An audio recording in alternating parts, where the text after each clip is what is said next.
You got it. Two parts today. Thank you. One is the first part will be on what a little PowerPoint presentation called Expressive Black and White, because I want to talk about black and white in relation to really creating a good black and white image is not just merely taking a color image and turning it into black and white. I'll do more of that. Then second part is I'll actually take some images into Silver Efex Pro and show you how I do things in there, but I'll also explain the package and why it's so easy to use and why it's one of the best ways to do black and white. So I'll share my screen and we'll do the PowerPoint first. I think, I think so. Okay, there we go. You can see my screen, correct? Yes. Great. Okay, good.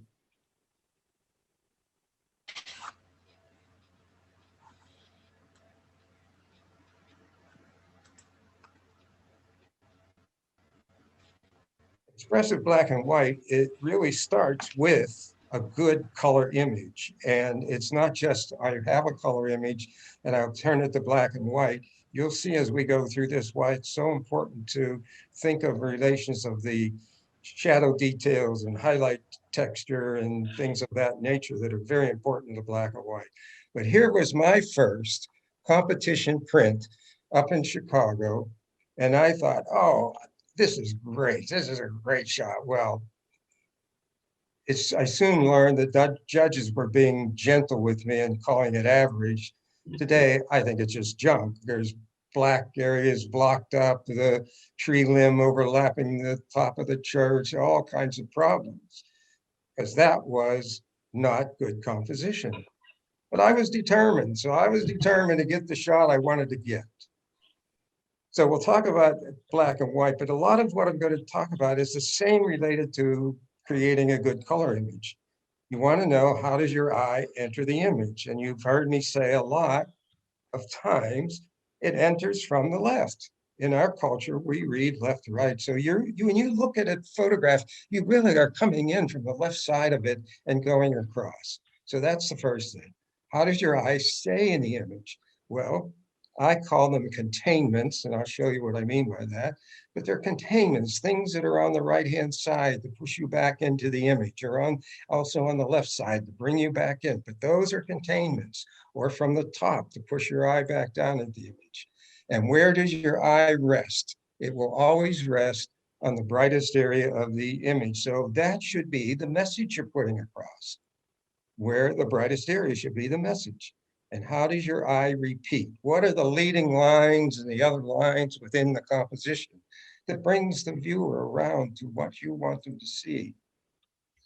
Ansel Adams, Moonrise over Hernandez, which I think is very interesting to present as a black and white, because boy, that's a striking image. And I've seen this print in person. And here's an interesting thing. He was driving along with his son and a friend, and it was late at night. He saw the moon and he saw the light. He knew he only had about a minute of light left. So he asked his friend to get his tripod out, hurry up, and he guessed at the exposure. And usually he would do 2 exposures. He's shooting film, remember? So it wasn't a thing like we do with digital. Oh, I'll just take another shot at a different exposure. He would take 2 shots of the same scene, two negatives, large format negatives, develop the first one the way he thought it should be developed. And then if it didn't have all the detail from shadow to highlight, he knew how to develop the second one to give him what he needed on the negative. Well, here's another interesting thing about this image. And this is, I don't think it's the most important to me in relation to all the ones I've seen of his, but this is the one that seems to be representative of him in all kinds of stories and things. This is called a contact print, meaning take the negative, place it on a piece of paper, and make the print to see if you have detail everywhere, which he does. So this is the way it's presented today. But here's the interesting thing, and it was first produced in 1941. It wasn't until 1975 that he darkened the sky. All the prints leading up to that were very lighter skies, and the foreground where the buildings are standing out more contrasty. It didn't do that in the early prints. So he took the negative and dipped the bottom part of the negative into selenium toner, which increased the contrast so that the buildings would stand out more. Now, we do all that today with digital, and I call the way we do it today the dry darkroom. He worked in a wet darkroom. We, with all the software we have, work in a dry darkroom. We do all the same things that Ansel did on an image. The most important thing that I got out of Ansel's training and books is a scene is divided into 255, 256 pixels from pure black on the left side, pure white on the right side. And if you look at Ansel's zone system, that corresponds exactly to what he did for a zone system. And what he said, as I go into it, that you should never have something pure white unless it's truly a specular highlight, and nothing real solid black unless you're using it in an artistic way. But if the mind thinks it should see detail in the shadows, then it should be there. And here came out of one of his books to show you his zone system. And here are all those different tones. And you notice that there isn't any pure black or pure white in his image. Every area that has high key area has detail in it. So we look at our camera today, and guess what? The histogram is exactly the zone system. And I think that is so good because when I was shooting large format film, I carried a handheld, a one degree spot meter, so that I could meter the shadows, meter the highlights, see how many f-stops there were in between, and how I would have to adjust the exposure to give me that. Now I look at the histogram, tells me instantly. And if it's too far to the right, it's jammed to the right or whatever, I just adjust. So one of Ansel's definitions of a fine art photography, and he did all black and white, so you'll see how this relates. Meaningful highlight areas have detail and texture, not paper white. And look at the contrast range. This is one of his images. Contrast range from the bright clouds and the bright snow, and there's detail in each of those areas in that print. I looked at a lot of his original prints at the Art Institute in Chicago, just amazingly beautiful prints. And you could see the detail in every area. And he said, good shadow detail in areas where the viewer expects to see detail. So you take this one, and this is another one of my favorites of his. I have a large poster of this, which I bought for about $30 rather than the $250,000 for the print. And look at the contrast range. And this is also one of my favorite locations in Yosemite. That's El Capitan in the mountain. But look at the detail. And on this one, where you have bright areas and so on. So you have shadow detail and you have highlight texture in the areas. And this one on the right, tremendous range. This applies to color images, whatever, especially if you intend to, well, in any case, to have a good print, and if you're going to make a black and white out of it. No areas of pure black unless used in a creative way. Well, this is his shot of in Canyon de Chelly, White House ruins. And here's another one of Ansel's. Now here's an area of pure black. The only white highlight detail in this area, in this print, represents probably 5% of the print. The rest of it is just pure black. So it wasn't that he said you couldn't have pure black. It's just if you are using it in a very meaningful way. So I shot this out near Canyon de Chelly, and I looking at the histogram, you look at the histogram on the right, I didn't have any blocked up areas. Well, I had just a little touch, and that's the shadow of the tree in the foreground and the shadow of the mountain in the far back. But I have detail in the other shadow areas, detail in the texture of the sky, and you can see the other parts here. So that when I would then took this in and did the enhancements, in order to make it a color image that I really wanted to be. And if you look at this, this is drab, but I have all the detail, I have all the pixels that I need to bring this to life, then convert it to a black and white. And The other aspect is not always will you have a perfect histogram. On this scene, you notice on the right-hand side, I have a spike. Well, that's the little vehicle inside of the barn and some of the area up in the rainstorm that's coming in. So you just need to look at the histogram and understand what it's meaning. I'm sorry, the one part on the right is bright. The part on the left is dark inside the barn. The light area is a specular in this area of the print. So you look at those. A full range image where you have detail in the shadows and detail in the highlights, and it's quite a lot of tones in between, you get a histogram like that. Well, what happens in this? You would say, well, you're not supposed to have everything jammed to the right. Well, everything in this image, almost everything, is pure white. So that's really over there. And there's some part of this image that's pure paper white because I don't want the detail. The only white detail I want are those bottles that are laying there and the glass. And this spike on the left is the wine in the glass. So you understand what you're shooting when you look at the histogram. So often I say, well, look at the histogram, it shouldn't be touching the left, shouldn't be touching the right. Yes and no, depending on the image you're photographing. I've coined the term recently called three-dimensionality. Not that that isn't some term that's out there, but three-dimensionality related to photographic images. And this is critical, I think, especially in black and white, as you'll see about how do you use what's in the composition to bring out a really striking black and white image. I call it alternating light and dark. I'm going to demonstrate that. Light against dark, shadow detail with and highlight texture, which is what I learned from Ansel. We read left to right. The impact of contrast. So often I've seen someone hand me a print, a color print, and they made a black and white from it. And as I see it, it looks very flat. And I say to them, you need to increase your contrast. Don't block up your black areas and so on, but it has to have more life to it. And I'll give you some examples. Impact of contrast, you'll see the difference. And then vignetting or maybe corner burns to enhance the viewer's perspective of the image.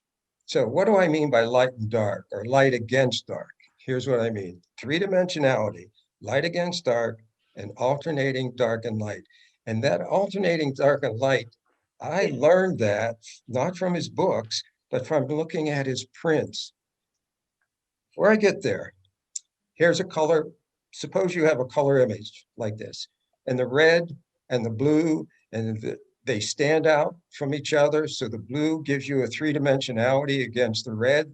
You turn this into a black and white image, and the tones, the tonal range of each almost blends the two together. So just converting from a color image to black and white may or may not really bring out what you need. So you then need to think about creating the contrast within the image so that those tonal ranges stand out against each other. Here's an example. And I learned this part from Maxwell Perry, studying his prints. He was a painter in the 1930s. And this, I think, really exemplifies the concepts I'm talking about for three-dimensionality. Here's a highlight against a shadow area. That makes that stand out three-dimensionally.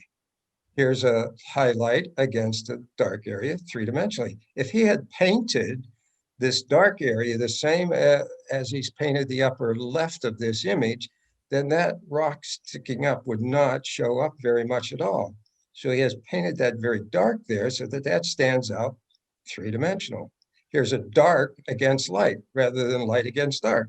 And if he had painted the background up here, dark like this center part, then that would show against it because it has color in it. And this is very dark, but it would not have that three-dimensionality. Then I noticed that there's dark, light, alternating dark and light. Wow, that really struck me in the sense of, yes, he has a foreground here and a middle ground and a background, but he's emphasized it by having this alternating dark light, dark light. So I then went to think, let me show this image to you as a black and white. And that emphasizes even more. You see the white against black, that really stands out. Light area against the black area, dark area against the light area. And now you see that dark light more so brings out the three-dimensionality. Well, here's Ansel's print, very famous one.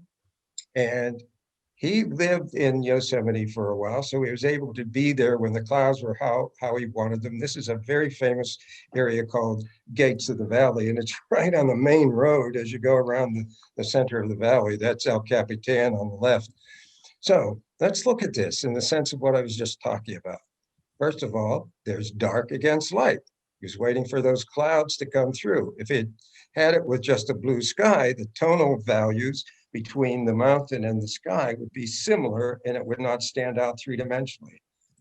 Very much so over here with the snow on that piece of weed or whatever it is coming up. That light against the dark mountains significantly stands out. And if he shot it if he had shot it when the clouds were moving across El Capitan, then that would merge. Or if he had moved to his left, that would have pushed that white part into the white clouds and it would merge. Ansel was very sensitive to compositions and the idea of light against dark, dark against light. So he did that. Now look here, dark, light, that alternating bands create the three-dimensionality. Very important in black and white, important very much in color, but we see color differently than we see black and white.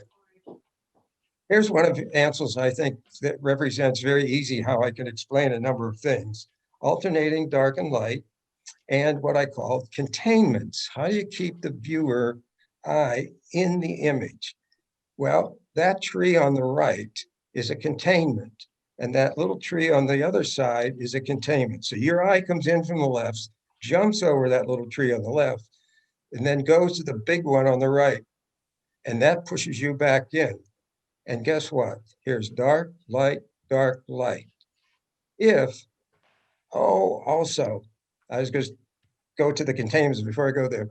I came up with the term a place to stand.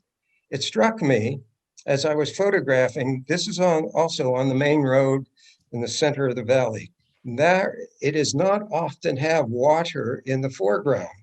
It's only after a lot of rain that you get that water. And I thought, oh, yeah, I see the difference because I have some shots of this area where it's filled with grass. And I thought, oh, that makes a difference. So what happens, though, if I remove that tree on the right, that is a containment to push you back in.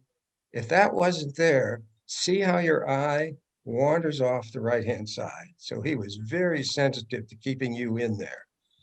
Then I thought, if you don't have that foreground, you don't have that place to stand, you're not feeling the image, you're looking at the image. If you have the place to stand, you can be part of the image and you have an emotional response that is very different than if you are just looking at the image.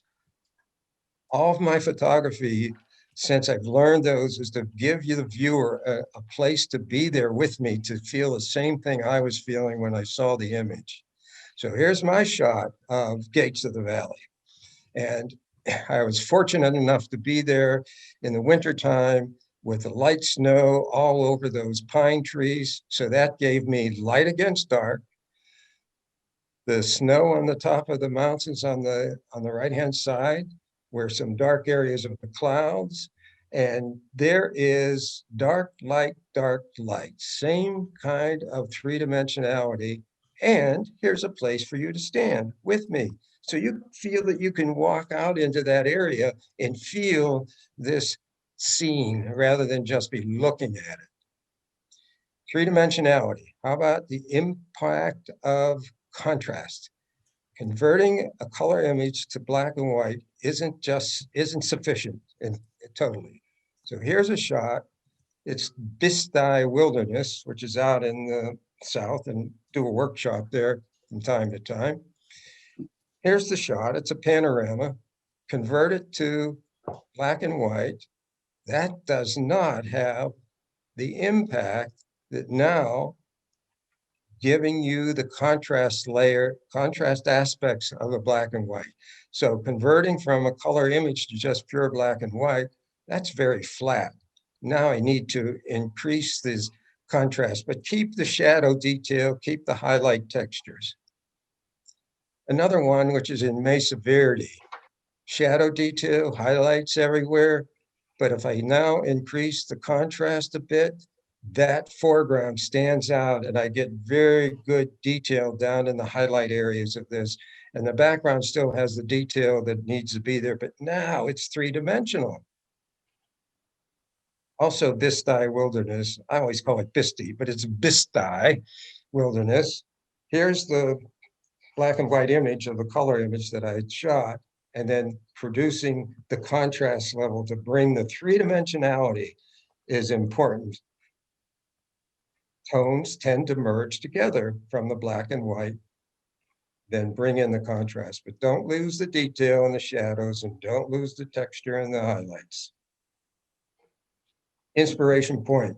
And again, I was really fortunate to be there when right after a fresh snow. Just spectacular scene.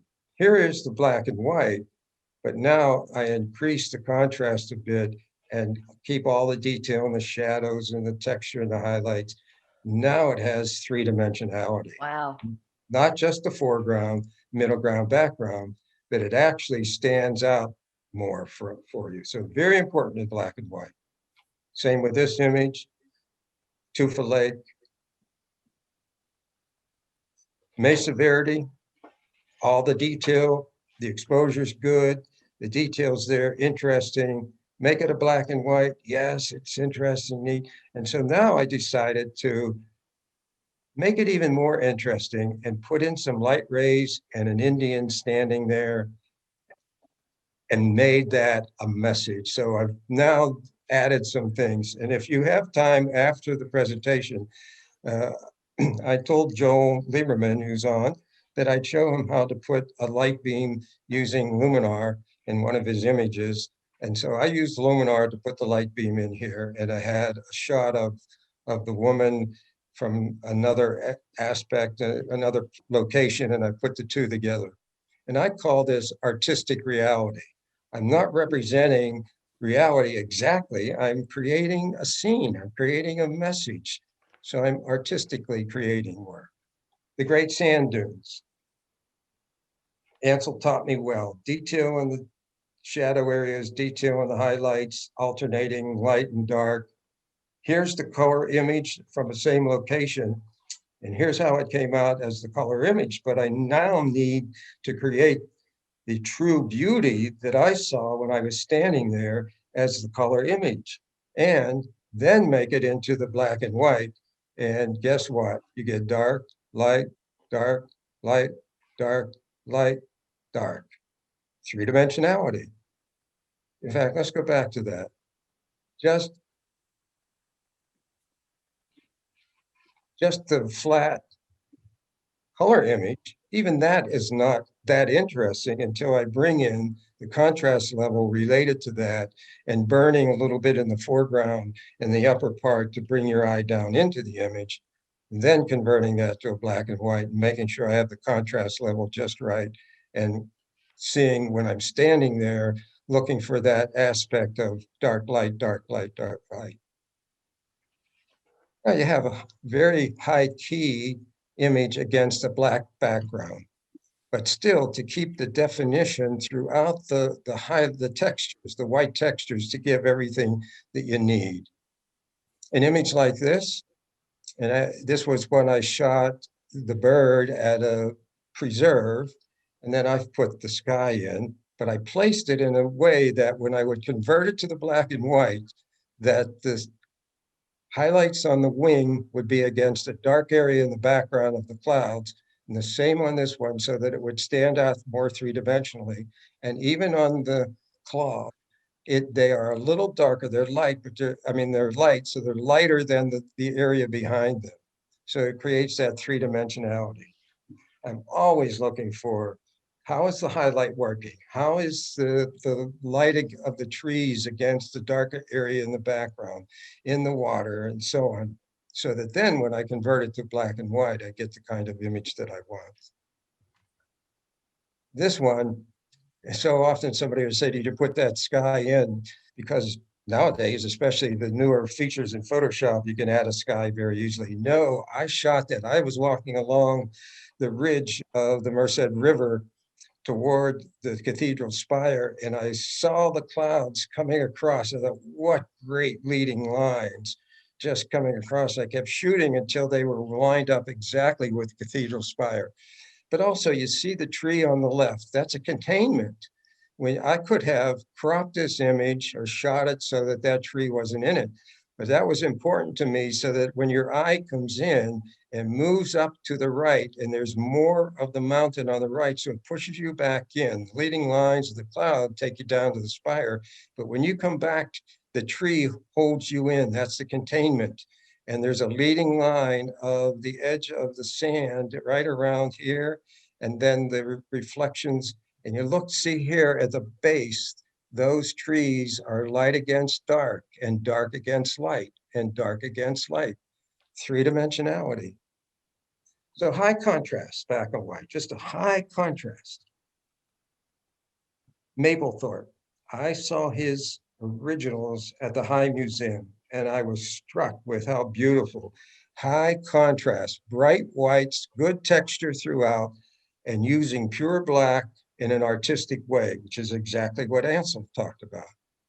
Another one of his images, which I thought was just so striking. And this one. Recently, I gave a presentation to a group in Scottsdale, Arizona, and the fellow there said, well, have you looked at any of Cole Thompson's work? I said, no, I haven't. I'll take a look. So I got on the website and I saw this. And he said, he told me to look at it because it was such good black and white. So when I brought this up and I talked with him about it, I said, here it is. For me, this image doesn't work well as a black and white. I'm not putting the guy down. He has a good area here with the building black against white and the windmill black against the white area. But this in the lower left is where I think there should be detail. My mind wants to see in this, not bright, but see detail. Pure black up in the sky, yes, my mind accepts that. But in this print, I think that there should be some detail down in the lower portion. This is another one of his, which is a long exposure, which is wonderful. And you get those streaks up in the sky. And it was all right for me in accepting this image that it didn't have detail in the two black areas, one on the left and one on the right, because that brings the eye back in. And I think that works fine. This one is even more striking. Now, I get really learn and I get picky about things. I think these structures should have a little bit more of the image underneath them to support them. But the idea of having them very dark against light with good detail in the shadow areas of each one of them, solid black along the top, which pushes your eye back down, brightest area right through the center behind the tops of these structures. I think that's well done. Another one of his, good detail all up in the highlights, pure black up in the sky, detailed down in the area of the lower portion of the image. So I think that I agree. These are very good. Now here's wow. The last one of his. Does that stand out? Yes, indeed. And you see the white texture, very good. All the details up and through here, the composition, well done image. The other fellow he recommended was Jack Curran. So I went to his website, and here was one of his. Interesting. We say, oh, rule of thirds. Well, yes, you break the rule of thirds when the image is appropriate to break the rule of thirds. And this one breaks it. It's that subject right in the center. Notice up in the sky, dark against light. dark against light down here. The highlight, a dark rim at the bottom with the highlight just above it, dark across the top, it pushes your eye back down in. And I'm mentioning those a lot because when we see color images, our minds just easily do that. But when you convert it to black and white, you really need to be careful about that. This is shiprock. Been there, I've been there a number of times to photograph. In this case, I think, again, the bottom portion of this image should have some detail in it in the black areas. Same with this one. Great leading lines, dark against light for the top of the rocks and so on. But I think it needs to have some little detail down in the shadow areas. Now, here's his other image of shiprock. Look at the difference. Beautiful textures, beautiful sky, and that whole top of those clouds are sort of forming a framing around shiprock. That's wonderful. And then the darker area in the foreground pushes your eye in, the lighter area, and you tend to look right at that image. What a big difference from his previous images. And now another one. And consistently, you see how they're using that dark foreground to push your eye in. And dark against light on the mountains, against the clouds, light against the dark area, slightly down in this area in the center, same kind of concept. And in fact, in this one, it's dark, light, dark, light, dark. Talent is a gift from God, and what you do with it is your gift back. Leo Biscaglia said that, and that had struck me so much that I felt any one of us who are learning and learning and learning, our responsibility is to give back, is to teach back. Well, I was in Rome and I had studied art all through my life. And so the statue of David was very important to me. And so took a shot of it, put a black background on it. I would never show this as my print. This is not my art. So I'm just showing you what can be done in order to produce something from black, from a color image, and make a strikingly black and white image out of it. And then I put it, instead of having a solid black background, I put a radiant background with a light aspect coming through to emphasize that structure even more. Look at the difference from here to here to here and here. This I saw in Siena, walking down the street, looked into the window, and this was it. And I thought, oh, they're just eating too much pizza. That's the problem. So expressive black and white, I'll show you, I'll demonstrate. So